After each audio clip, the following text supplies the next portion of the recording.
Assalamualaikum warahmatullahi wabarakatuh. Jumpa lagi bersama saya. Kali ini kita akan membahas buku Bupena 4B ya. Kelanjutan kemarin. Sudah lama kita tidak membahas buku Bupena. Kali ini kita akan membahas buku Bupena kelas 4 jilid 4B. Halaman 22. Yaitu teks tertulis subtema 1. Oke, langsung saja untuk nomor 1.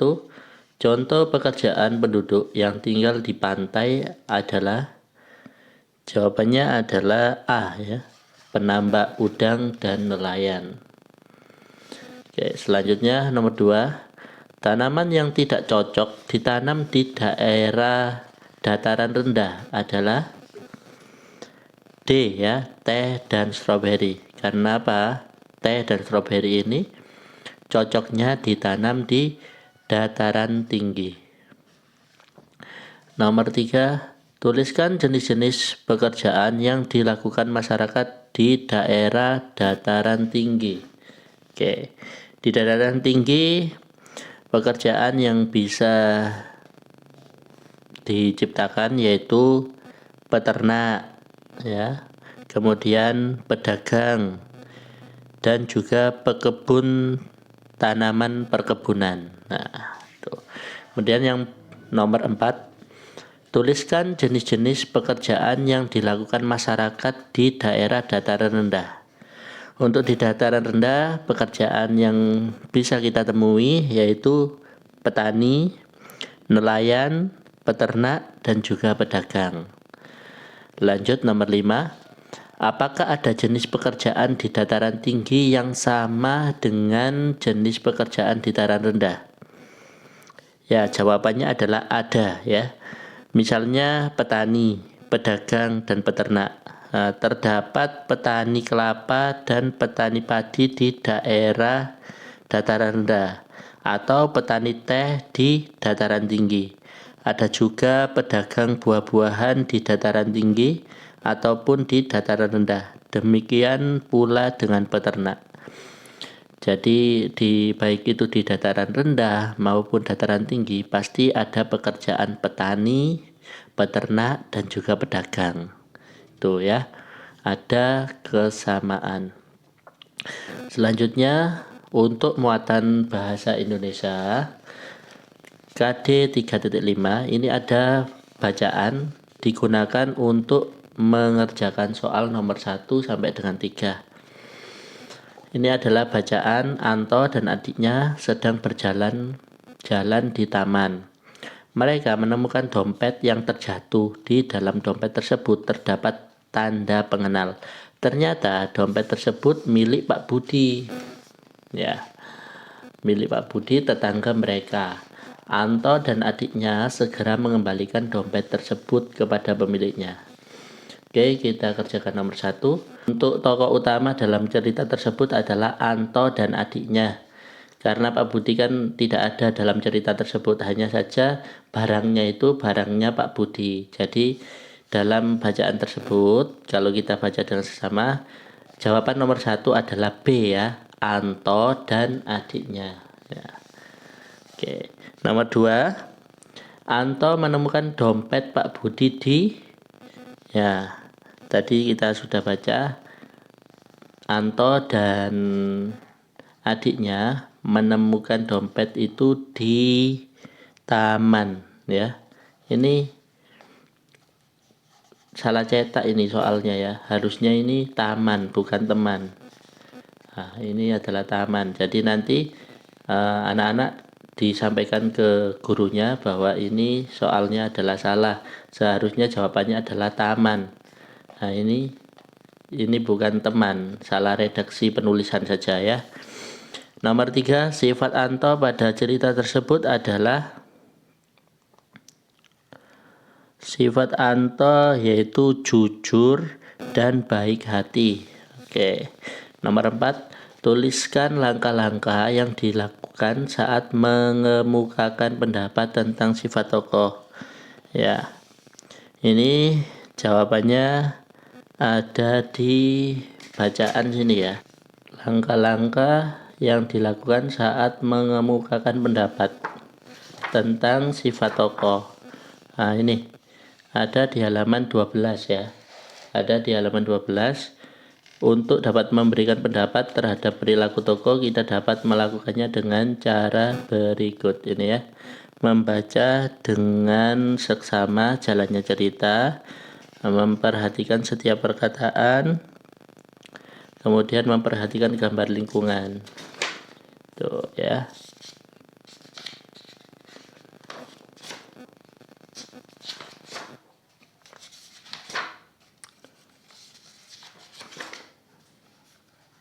Oke, selanjutnya untuk muatan IPA KD 3.8. Contoh sumber daya alam yang tidak dapat diperbarui adalah, ya, jawabannya adalah contoh sumber daya alam, minyak bumi. Oke, minyak bumi ya. Nomor 2, contoh menjaga kelestarian sumber daya alam laut antara lain.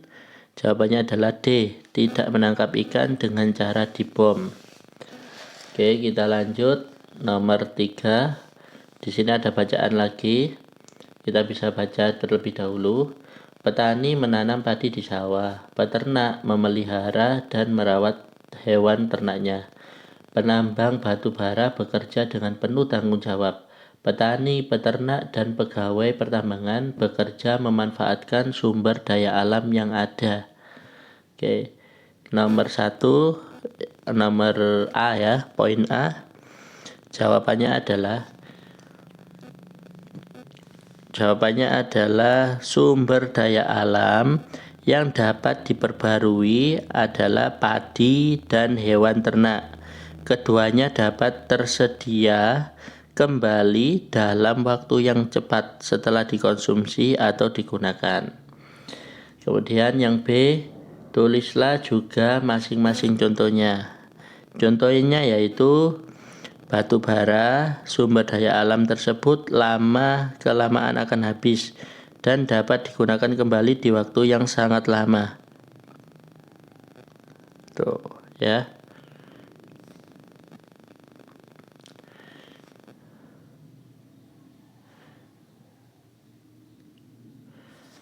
Sumber daya alam yang dapat diperbarui dan tidak dapat diperbarui. Tuh ya. Kalau dapat diperbarui yaitu tadi padi dan hewan, sedangkan yang tidak dapat diperbarui adalah batu bara dan sumber daya alam berupa batu bara ya. Kalau sesuai dengan bacaan yang ada di nomor 3. Contohnya itu tadi ya. Oke, nomor 5, tuliskan 2 contoh usaha yang dapat dilakukan untuk melestarikan sumber daya alam. Usaha yang dapat dilakukan 2 contoh ya.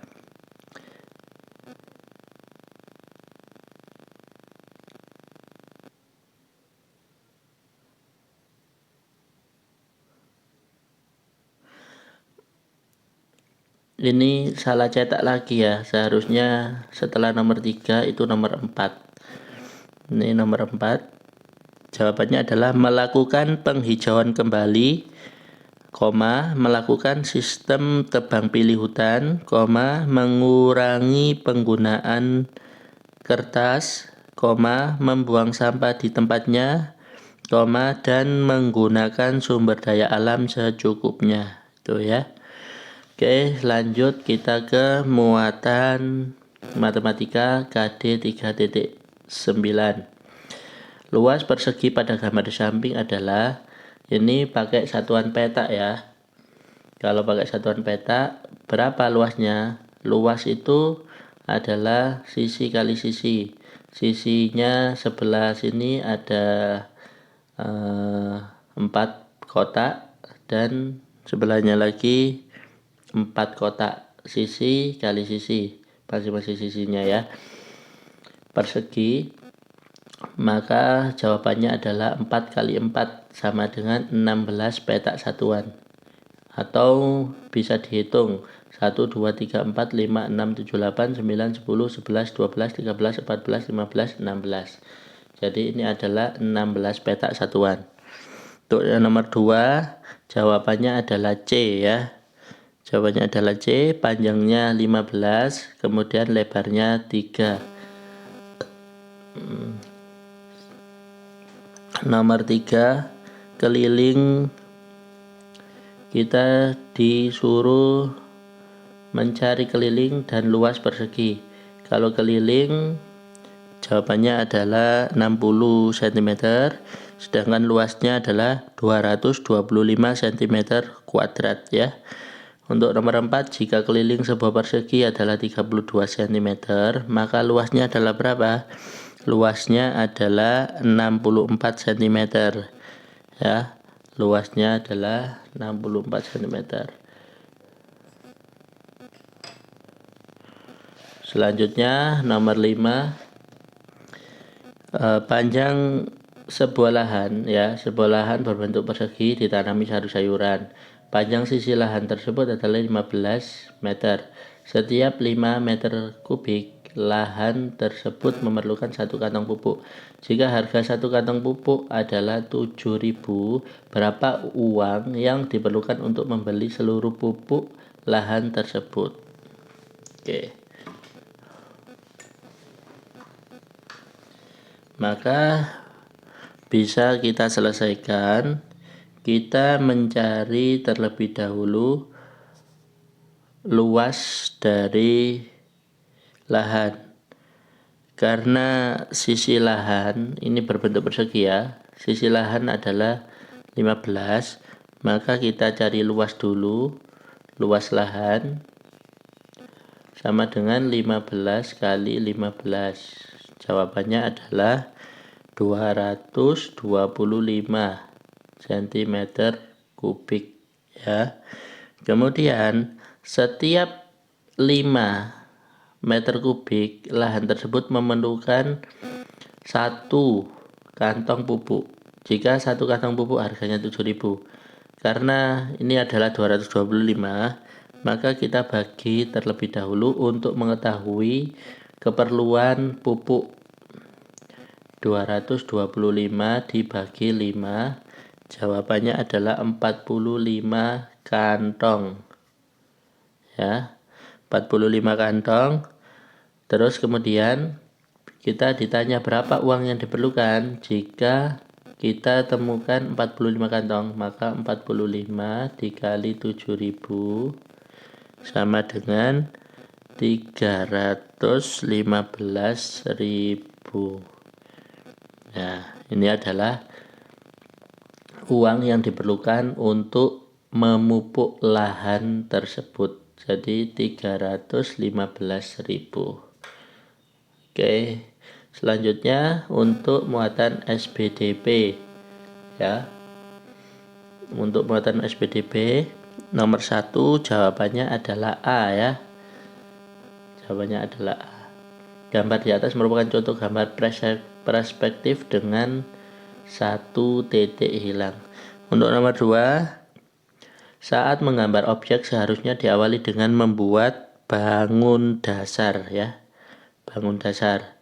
Kemudian nomor 3, sebuah gambar yang digunakan untuk memproyeksi objek 3 dimensi ke dalam bentuk 2 dimensi dengan menggunakan titik hilang disebut gambar 3 dimensi ya. 3 dimensi.